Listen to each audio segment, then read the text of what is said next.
أعوذ بالله من الشيطان الرجيم. الحمد لله رب العالمين والعاقبة للمتقين والصلاة والسلام على سيد الأنبياء والمرسلين أما بعد. السلام علیکم ورحمۃ اللہ وبرکاتہ. معزز ناظرین اکرام، نیکیوں کا موسم بہار اس پروگرام میں آپ تمام لوگوں کا استقبال ہے. آج کے ایپیسوڈ میں زکوٰۃ الفطر کے متعلق انشاءاللہ ہم کچھ باتیں سنیں گے. زکوٰۃ الفطر زکوٰۃ کی ایک قسم ہے جس کو ہمارے یہاں عام طور پہ فطرہ کہتے ہیں. زکوٰۃ الفطر یعنی فطرہ، ہمارے سماج میں عام طور پر اس کو فطرے کے نام سے جانا جاتا ہے.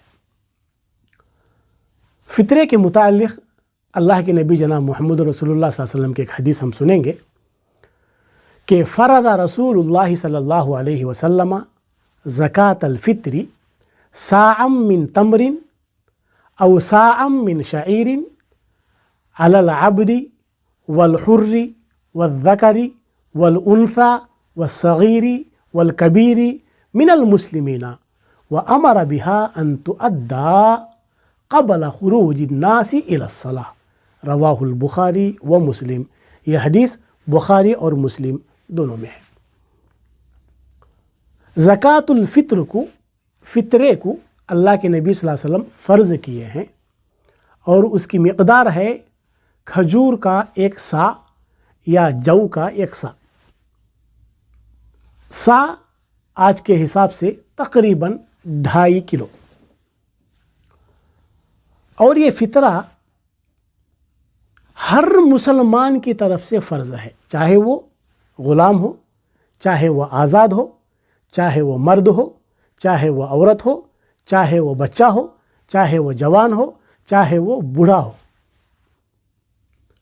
ہر مرد پر زکوٰۃ الفطر فرض ہے. اور یہ زکوٰۃ الفطر عیدگاہ کو جانے سے پہلے ہی ادا کر دینا ضروری ہے. وَأَمَرَ بِهَا، اللہ کے نبی جناب محمد رسول اللہ صلی اللہ علیہ وسلم نے حکم دیا ان تؤدى کہ زکوٰۃ الفطر کو ادا کرے قبل خروج الناس الى الصلاة، کہ لوگ عید کی نماز کو جانے سے پہلے ادا کر دیں. یعنی عید کی نماز کو جانے سے پہلے ہی زکوٰۃ الفطر فطرہ ادا کر دینا چاہیے. اگر کوئی جان بوجھ کر یا بھول کر عید کی نماز کے بعد زکوٰۃ الفطر ادا کرتا ہے، گویا کہ اس نے زکوٰۃ الفطر ادا نہیں کیا، وہ عام صدقہ ہو جائے گا، زکوٰۃ الفطر شمار نہیں ہوگا. اس حدیث سے معلوم یہ ہوا، ایک تو زکوٰۃ الفطر دینا ضروری ہے. نمبر 2، زکوٰۃ الفطر تقریباً 2.5 کلو ہے. نمبر 3، زکوٰۃ الفطر ہر مسلمان کی طرف سے ہے، چاہے وہ مرد ہو یا عورت، بچہ ہو یا بوڑھا، آزاد ہو یا غلام. یہاں تک کہ اگر کوئی عید کے دن صبح بھی نماز سے پہلے پیدا ہوتا ہے، اس بچے کی طرف سے بھی زکوٰۃ الفطر ادا کرنا ہے. اب رہی آخری بات کہ زکوٰۃ الفطر کھانے کی چیزوں میں سے دینا چاہیے یا کرنسی پیسوں میں سے دینا چاہیے. جب ہم اللہ کے نبی جناب محمد رسول اللہ صلی اللہ علیہ وسلم کی زندگی کا مطالعہ کرتے ہیں، آپ کی سیرت کو پڑھتے ہیں اور صحابہ کی زندگی دیکھتے ہیں، تو صحابہ جن سے طعام ہی سے فطرہ ادا کیا. صحابہ نے کبھی بھی درہم و دینار کی شکل میں فطرہ ادا نہیں کیے.